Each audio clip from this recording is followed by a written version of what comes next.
2 morts sur le carreau dont la petite Fanuelle, 3 ans. D'importants dégâts matériels.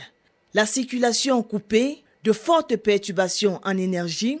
Voilà l'ampleur des dégâts causés par la rupture d'une conduite d'eau en fonte de diamètre DN 800 au lieu dit Fabrique Ngousso à Yaoundé 5e. L'incident s'est produit le lundi 27 janvier 2025 aux alentours de 18h, alors que les habitants de ce quartier vaquaient paisiblement à leurs occupations. J'ai donc laissé Fanuelle dans la chambre avec sa mère. Je monte, une affaire de moins de 5 minutes. Pendant qu'on était dans la voiture, net qu'on s'est retrouvés, on n'a même pas fait 3 minutes de causerie. On a vu un attroupement. C'est là où ma belle-sœur regarde sur le rétroviseur et me dit que mais il voit comment l'eau jaillit.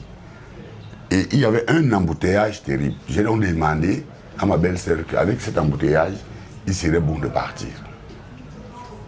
Elle est donc partie. Je descends donc de la voiture pour rentrer donc voir ce qui se passe. Finalement, je viens de trouver que l'eau qui sointait, parce que le tuyau qui s'est cassé, a fait 2 mois que ça sointait. Ça coulait dans ce quartier depuis. La population a essayé d'informer Kamwata. Kamwata qui était venu donc creuser à un niveau et laisser. Donc, quand la pression de l'eau était forte, c'est ça qui a donc éclaté ce tuyau. Je descends dans la voiture pour aller vers l'incident. Je constate qu'à mon entrée, je vois un attroupement, l'eau coulait comme il n'était pas permis. Je vois ma femme placée dehors, elle fait le même comme ça que venez me sauver, venez me sauver.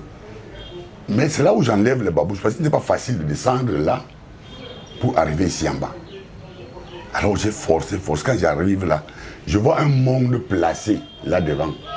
Personne ne la vient aussi. Quand elle me dit, Fanuelle est dedans, j'enlève, je bondis seulement, je pousse la porte. Quand je cherche moyen d'entrer dans cette maison, j'ai trouvé que l'eau se retrouvait à ce niveau. J'ai foncé dans l'eau pour aller dans la chambre. Je constate que pendant que la pression d'eau qui descendait a bousculé le mur là, du derrière. C'est quand le mur de la barrière du derrière qui est venu tomber sur le mur de notre chambre. C'est ça qui casse donc le mur de la chambre et tout l'eau entrée donc par là a donc emporté Fanuelle et le matelas. Comme ce père de famille, de nombreux ménages ont été surpris par la furie des eaux, emportant au passage tous leurs biens. Dans ce sinistre, Fanuelle, 3 ans, est passée de vie à trépas. Cette enfant solaire et pleine de vie, dernière d'une fratrie de 5, regardait les dessins animés lorsque les eaux l'ont emportée. Cette famille, plongée dans l'émoi et la tristesse, ne sait plus à quel sens se vouer. Tu te demandes pourquoi cet enfant a fait quoi? Elle a juste demandé d'aller dormir.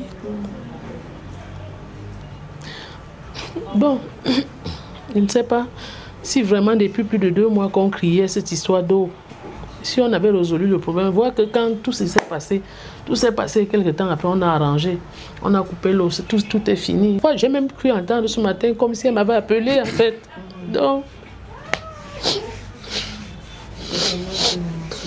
Les responsables de la Kamwata et de Razel se sont activés pendant plus d'1 semaine pour établir cette vanne endommagée afin de mettre fin au calvaire des riverains. Lors de notre dernière visite sur les lieux, le mercredi 5 février 2025, les travaux touchaient déjà à leur fin et peut-être aussi à la fin de ce triste événement.